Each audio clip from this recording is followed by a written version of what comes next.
अब ये जो व्हाट्सएप यूनिवर्सिटी आप चलाते हैं, मुझे लगता है उसमें उत्तर प्रदेश के माननीय मुख्यमंत्री जी को भी आप लोगों ने जोड़ लिया है। अब बात करेंगे दलितों, पिछड़ों और आदिवासियों की। शर्म कीजिए कुछ, उस एंगल पर मत जाइए, उस एंगल पर औंधे मुंह गिर पड़िएगा। जिस दिन कहेंगे सुधांशु जी एक मंदिर बना लीजिए, वहां चंपत राय, अनिल मिश्रा, जितने भी लुटेरे हैं उनकी मूर्ति लगा लीजिए। अब भगवान राम के दर्शन मत करिए, आप लोग इन्हीं के दर्शन करिए। यही आपके वैचारिक गुरु हैं, यही आपके वैचारिक भगवान हैं। जरूरी है। भगवान राम ना इस देश की आस्था के प्रतीक है, मर्यादा के प्रतीक है। इस देश के कड़कड़ में राम व्याप्त है। तो यहां पर बैठकर कोई सर्टिफिकेट ना बांटे कि कौन हिंदू राम मंदिर पर बोलेगा और कौन नहीं बोलेगा। हमारे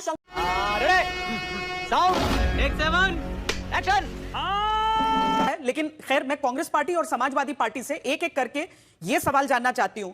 सुप्रिया श्रीनेत जी, पहले आपसे कि अगर योगी आदित्यनाथ ये कह रहे हैं कि एसआईटी का गठन फौरन हुआ, 6 लोगों को गिरफ्तार कर लिया गया, 2 लोगों का इस्तीफा हो गया, आगे और कार्रवाई अभी जारी है, तो फिर क्या आपत्ति, क्यों और किस आधार पर आप लोग कह रहे हैं कि कार्रवाई नहीं हो रही है, या फिर किसी को बचाने की कोशिश हो रही है? अगर बचाने की कोशिश हो रही है तो किसको? और सुधांशु जी का जो आरोप है कि कांग्रेस पार्टी या समाजवादी पार्टी के पास नैतिक आधार नहीं है, मैं इन दोनों सवालों पर आपकी प्रतिक्रिया चाहती हूं। ये झूठ है, झूठ है, झूठ है। भक्तों के पैसे खा गए बीजेपी के चोर, रामलला को लूट लिया, यह है इनका दौर। देखिए, 4.5 पौने 5 मिनट बीजेपी के प्रवक्ता बोले। आपने उनसे बिल्कुल डायरेक्ट सवाल पूछा था, डायरेक्ट सवाल का जवाब देने के बजाय इधर उधर चले गए। मैं तो सवाल पूछती हूं, तू इधर उधर की बात मत कर, ये बता कि ये लूट कैसे हुई। उसका जवाब नहीं है। हम सब लोग राजनीति पे चर्चा ना करें। अयोध्या में क्या हुआ है? अयोध्या में श्री राम का मंदिर है। श्री राम के मंदिर में चंदा चोरी, चढ़ावा चोरी, लोगों ने जो अपने छोटे मोटे आभूषण भेंट किए, जिंदगी भर की कमाई भेंट की, वो चोरी हो गया। उसका कोई हिसाब किताब नहीं है। 40 दिन में 70 चोरियां पकड़ी गई। अब आप बताइए पिछले 4-5 साल में कितनी चोरी हुई होगी? गजनवी से ज्यादा तो इन्होंने लूट डाला, पहली बात। दूसरी, मुझे क्रेडिट नहीं चाहिए। बात, जब योगी आदित्यनाथ जी ये बात कहते हैं तो मुझे बड़ा दुख होता है। दुख इसलिए होता है क्योंकि वो ना सिर्फ सूबे के मुख्यमंत्री हैं, वो मठाधीश है, और उस मठ के मठाधीश है जहां पर हमारी, एटलीस्ट मेरी बड़ी आस्था है। हम पंथ संप्रदाय के लोग हैं, गोरक्षनाथ पीठ के वो मठाधीश है। और जब वो सर्टिफिकेट बांटते हैं तो उनसे मैं पूछूंगी, आप तो हर महीने अयोध्या जाते थे, प्रधानमंत्री ने तो सारा श्रेय लिया।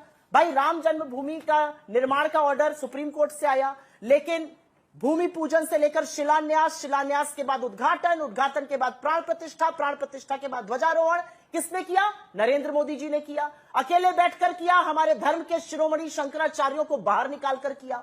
लेकिन जब इतनी बड़ी लूट, इतनी बड़ी चोरी की बात आई तो प्रधानमंत्री के मुंह से एक शब्द नहीं निकलता है। बोलना भी क्या करिए बोल। और योगी आदित्यनाथ जी सर्टिफिकेट बांटने लगते हैं धर्म के। आप जाइए गांव देहातों और छोटे कस्बों में और सुनिए लोग क्या कह रहे हैं। लोगों को लगता है ये चोरी नहीं है, सिंपल सी। मैं मानती हूं ये चढ़ावा चोरी नहीं है, ये चंदा चोरी नहीं है। असल में हिंदू धर्म पे करोड़ों श्रद्धालुओं की आस्था पर सबसे बड़ा प्रहार इतिहास में हुआ है, सबसे बड़ा हमला हुआ है। और उसको करने का काम उन लोगों ने बदकिस्मती से किया जिनके ऊपर संचालन की जिम्मेदारी थी। इस ट्रस्ट में कौन कौन था श्वेता जी? इस ट्रस्ट में तो गिन गिन कर, चुन चुन कर नरेंद्र मोदी जी ने लोग भरे थे। 2020 में उन्होंने इस ट्रस्ट का अनाउंसमेंट किया था और उसमें सारे आरएसएस, सारे विश्व हिंदू परिषद, सारे बीजेपी से समर्थित लोग भरे गए थे, उनके शिरोमणि भरे गए थे। उस ट्रस्ट की देखा रेखी में, उस ट्रस्ट की देख रेख में चंदा चोरी होती है, चढ़ावा चोरी होती है, तो सवाल नहीं पूछे जाएंगे। मैं एवरीबॉडी, सबके सब चोर। तो आज यहां पर कुछ खुलासे और करना चाहती हूं, और उन खुलासों में मैं पूछना चाहती हूं कि एसआईटी गठित हुई। एसआईटी के जो हेड थे वो विजय विश्वास जी थे, जिनके ऊपर खुद पर 2 धाराएं 420 और 465 के अगेंस्ट एफआईआर दर्ज है। आपने चंपत राय बंसल का इस्तीफा लिया, उनकी जगह बागरा जी लाए गए, जो नालको के सीएमडी पद से इसलिए हटे क्योंकि सीबीसी ने उनको क्लियरेंस नहीं दे पाई। उनके खिलाफ धोखाधड़ी और घोटाले के मामले दर्ज थे। आपको पूरे हिंदू समुदाय में, मैं तो भारतीयों की भी बात नहीं कर रही हूं 140 करोड़, मैं तो आपसे हिंदू समुदाय की बात कर रही हूं। आपको पूरे हिंदू समुदाय में एक सम्मानजनक, साफ सुथरा, बिल्कुल सही छवि वाला व्यक्ति नहीं मिला। और अंतिम बात मैं कहकर यहां पर अपनी बात खत्म करती हूं, बिकॉज मुझे लगता है लंबा ज्ञान देने के लिए मैं यहां पर नहीं आई हूं। पहला वो जगह, पहला वो मंदिर जहां पर आरएसएस की एंट्री हुई और वहां पर इतनी बड़ी चोरी हुई। बीजेपी और आरएसएस के लोग उस ट्रस्ट में शामिल थे। आज मैं पूछना चाहती हूं, वो ट्रस्ट आरटीआई से बाहर है, सरकार की जवाबदेही से बाहर है। उस ट्रस्ट को क्यों रखा गया है? उस ट्रस्ट को क्यों नहीं भंग किया जा रहा है? मैं पूछना चाहती हूं कि जब अर्जुन देव नाम का आदमी, जो 17 साल तक अयोध्या में पोस्टेड रहा, जो रेडियो और सीसीटीवी प्रभारी था, उसको एसआईटी गठित करने के बाद तुरंत ट्रांसफर क्यों कर दिया गया? बेशर्मो शर्म करो शर्म। को बचाने की कोशिश क्यों करी गई? नरेंद्र सिंह, जो गाजीपुर के हैं, आरएसएस के बड़े प्रचारक हैं, वो उनकी ड्यूटी फिल्टरिंग उन सब में होती है, उनसे पूछताछ क्यों नहीं की जा रही है? महिपाल जिसने पहली बार आकर बताया कि यहां पर चोरी हो रही है, जिसको बर्खास्त कर दिया गया, उसको एसआईटी बुलाकर पूछताछ क्यों नहीं कर रही है? मैं बहुत सारे सवाल यहां पर उठाना चाहती हूं। चंपत राय बंसल, अनिल मिश्रा का इस्तीफा हो गया, लेकिन बाकी बड़ी मछलियों से पूछताछ क्यों नहीं हो रही? और इस्तीफा भी इसीलिए हुआ ना क्योंकि उनको बचाना था। मैं पुनः यह बात कहूंगी कि यह असल में चढ़ावा चोरी सिर्फ नहीं है, यह हिंदुओं की आस्था पर एक बड़ा हमला और बड़ा प्रहार है। हालांकि और सुप्रिया आप सुनील जी, किसी को चंपत राय की ये जगह रोक नहीं डॉक्टर सकते कृष्ण कि मोहन, फलाने का अधिकार है, फलाने का नहीं है। जी, चंपत राय की जगह डॉक्टर मैं कृष्ण छोटी सी मोहन बात और कहना चाहती हूं। हाँ, हाँ, उनको महासचिव बनाया गया, लेकिन उस ट्रस्ट में बागरा जी लाए गए, एसआईटी की जिम्मेदारी विजय विश्वास जी को दी गई। ये सब संदिग्ध भूमिका वाले लोग हैं। ठीक है। इन सब पर धोखाधड़ी, जालसाजी की एफआईआर है। आपको हिंदू धर्म में कोई मिल नहीं। और एक छोटी सी बात मैं यहाँ पे श्वेता जी और कहना चाहती हूँ, जिसको कहना जरूरी है। भगवान राम ना इस देश की आस्था के प्रतीक है, मर्यादा के प्रतीक है, इस देश के कड़कड़ में राम व्याप्त है। तो यहां पर बैठकर कोई सर्टिफिकेट ना बांटे कि कौन हिंदू राम मंदिर पर बोलेगा और कौन नहीं बोलेगा। ये तो लेने के देने पड़ गए। हमारे शंकराचार्यों की अनदेखी कर कर जब शिलान्यास से लेकर ध्वजारोहण का काम नरेंद्र मोदी करते हैं, तो अब नरेंद्र मोदी चुप नहीं बैठ सकते हैं। विदेश घूम घूम कर फर्जी अवार्ड नहीं इकट्ठा कर सकते। उनको उस देश को संबोधित करना चाहिए। यह महापाप हुआ है और इस महापाप के लिए माफी मांगनी चाहिए। ठीक है सुनील जी, आपके पास आऊं उससे पहले सुधांशु जी, आप इस पर क्या कहेंगे? वो खासकर एसआईटी के सदस्यों के ऊपर जो बात सुप्रिया जी ने कही है। जी, अब मैं बिल्कुल टेक्निकल बात कहता हूं। राम मंदिर एक ट्रस्ट है। ट्रस्ट का एक्ट यह कहता है कि ट्रस्ट के ऊपर सरकार कोई सीधी कार्रवाई नहीं कर सकती। यह ट्रस्ट और सिग्निफिकेंट हो जाता है क्योंकि सुप्रीम कोर्ट के दिशा निर्देश पे बना हुआ ट्रस्ट है। और मैं सुप्रिया जी को चुनौती देके कहता हूं, एक प्रावधान, लीगल प्रावधान बताएं जिसके द्वारा ट्रस्ट के किसी सदस्य को सरकार सीधे हटा सकती हो। और मैं झूठ बोलो, बार बार झूठ बोलो। जी, ये मुल्ला मुलायम कहो या मौलाना सुप्रिया जी, मैं इसके फौरन बाद आप तक आऊंगी, क्योंकि जो गोलियों की बात उन्होंने कही है वो सीधे तौर पर समाजवादी पार्टी से जुड़ी। इसका क्या नैतिक आधार है समझ में आ जाता है। अच्छा ठीक है, आप छोटे में, बहुत छोटे में अगर सुप्रिया जी आप रिएक्ट करें, बाद में आप लंबा रिएक्शन अपना दे दीजिएगा, क्योंकि जी ये सवाल एग्जैक्टली इसीलिए मैं सुनील जी के पास जाना चाह रही थी। सुप्रिया जी अपनी बात खत्म कीजिए, फिर मैं छोटा सा। जी नहीं, बिल्कुल आप सुनील जी के पास जाइएगा और उनसे लंबी बात करिएगा, लेकिन मैं सिर्फ एक सवाल पूछना चाहती हूँ। सुधांशु जी टेक्निकलिटीज में उलझाएंगे मुझे। ये कौन सी टेक्निकलिटी थी जिससे शिलान्यास भी उन्होंने किया, भूमि पूजन भी नरेंद्र मोदी ने किया, उद्घाटन भी नरेंद्र मोदी ने किया, प्राण प्रतिष्ठा भी नरेंद्र मोदी ने की, ध्वजारोहण भी नरेंद्र मोदी ने किया, और अब उनकी कोई जिम्मेदारी नहीं है। हे राम जी, अब जगत बना ही नहीं, अब मैं उस पर बोलूंगा ही नहीं, मैं आंखों पर पट्टी और मुंह में दही जमाकर बैठ जाऊंगा। ये जो लॉजिक है ना, ये उन तमाम करोड़ों श्रद्धालुओं को दीजिएगा, उस महिला को दीजिएगा जिसने अपना मंगलसूत्र मंदिर में दान किया और पता ही नहीं है वो आभूषण कहां गायब हो गया। ठीक है, उस गरीब औरत को दीजिएगा जिसने अपनी 1 बीघा जमीन बेचकर राम मंदिर में दान कर दी। ये टेक्निकलिटी उन करोड़ों श्रद्धालुओं को समझाइएगा जो जानते हैं कि मंदिर में चोरी हुई, और चोरी बीजेपी और आरएसएस के रहते हुए हुई, जो जीवन में कभी नहीं हुई थी। जो गजनबी ने नहीं किया वो आप लोगों ने लूट डाला। ठीक है सुनील जी, बर्तन साफ करना, पानी भरना।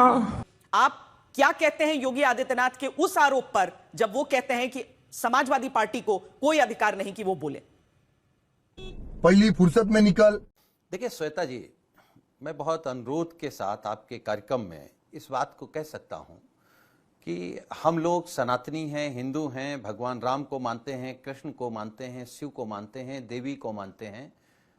ये कैसे पूजा पाठ करते हैं, इसका सर्टिफिकेट हमको भारतीय जनता पार्टी, विश्व हिंदू परिषद और आरएसएस से नहीं चाहिए। ये लोग उनके ठेकेदार नहीं हैं।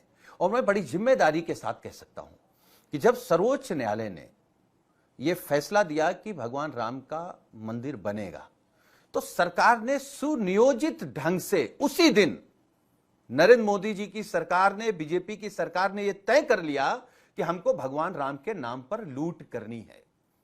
उस ट्रस्ट में आरएसएस के लोग, विश्व हिंदू परिषद के लोग, भाजपा के लोग रख दिए जाते हैं। कोई शंकराचार्य नहीं, कोई महंत नहीं, कोई संत नहीं। जिन लोगों को भी रखा है उनको कोई अधिकार नहीं। आज उत्तर प्रदेश के माननीय मुख्यमंत्री जी, मैं तो नहीं समझ पाता हूं कि उस सुबह सुबह क्या खा पी लेते हैं कि दिन भर केवल झूठ बोलते हैं। अभी वो प्रचार कर रहे थे कि हनुमानगढ़ी में समाजवादी पार्टी ने नमाज पढ़ा दी। हनुमानगढ़ी में महंत ज्ञानदास जी के द्वारा वो आयोजन किया गया था और अब तो इनके नेता भी, मैं सुन रहा था, इनके नेता ब्रजभूषण शरण सिंह ने भी कहा है, और इनको जाके देख के आना चाहिए, खुद योगी जी जाएं, सुधांशु जी जाएं। हनुमानगढ़ी एक मुस्लिम ने बनवाई थी। दरअसल आराम से ये देश जो गंगा जमुना संस्कृति का है, हिंदू मुस्लिम सिख ईसाई के भाईचारे का है, इस देश के खिलाफ बीजेपी आज से है। ये नैतिकता की बात करते हैं कि हम धर्म की बात नहीं कर सकते, तो अगर हम धर्म की बात नहीं कर सकते तो आप राष्ट्र की बात कैसे कर सकते हैं? आपके तो पुरखे आजादी के खिलाफ थे, इसी राष्ट्र के खिलाफ थे। आप संविधान की बात कैसे कर सकते हैं? आपके पुरखे तो संविधान चाहते नहीं थे। उत्तर प्रदेश के मुख्यमंत्री जी कहेंगे गुंडागर्दी। आप तय कर लीजिए, मानिए अखिलेश यादव जी एक तरफ हमारे नेता और एक तरफ उत्तर प्रदेश के मुख्यमंत्री जी, किस पर है दंगे के मुकदमे, किस पर थे? गुंडाई के मुकदमे किस पर थे? आपराधिक मुकदमे किस पर थे? आप मुख्यमंत्री बन गए, खुद मुकदमे वापस ले लिए, आप ही जज हो गए, आप ही हाई कोर्ट, आप ही सुप्रीम कोर्ट हो गए, और आप कहेंगे कि गुंडाई।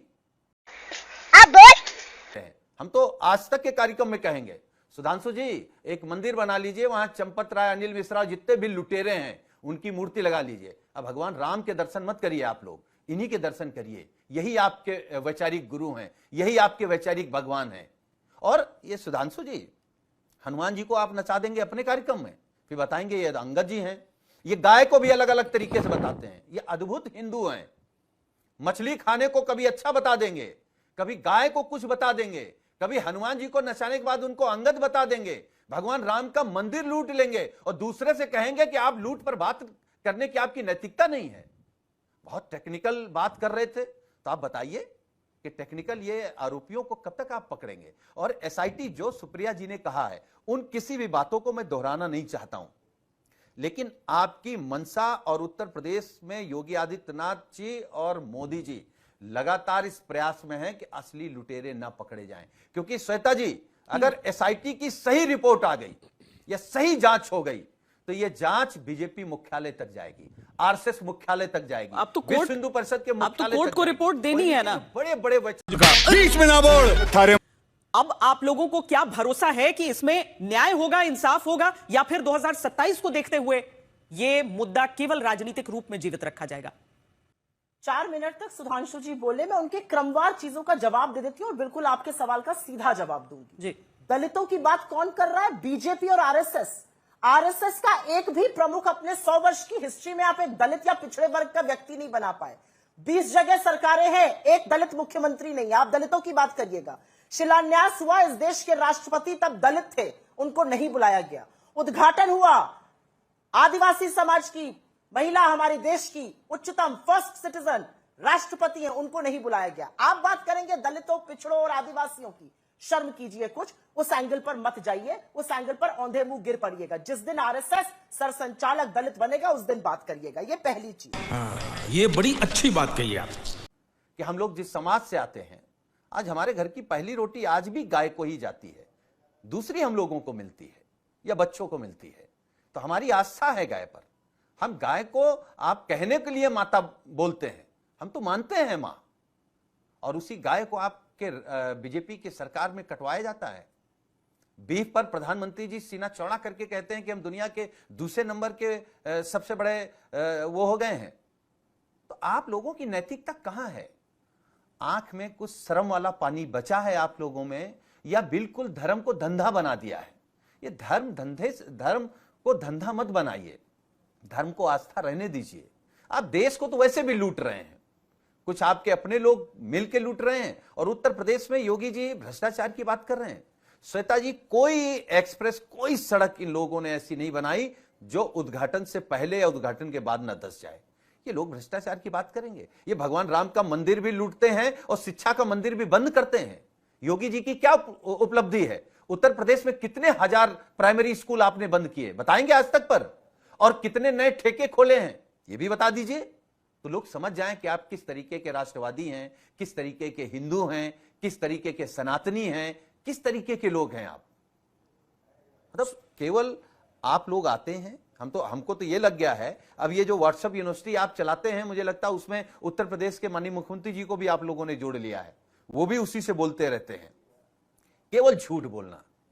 अरे बाप रे, ये तो धोती खोल रहा है।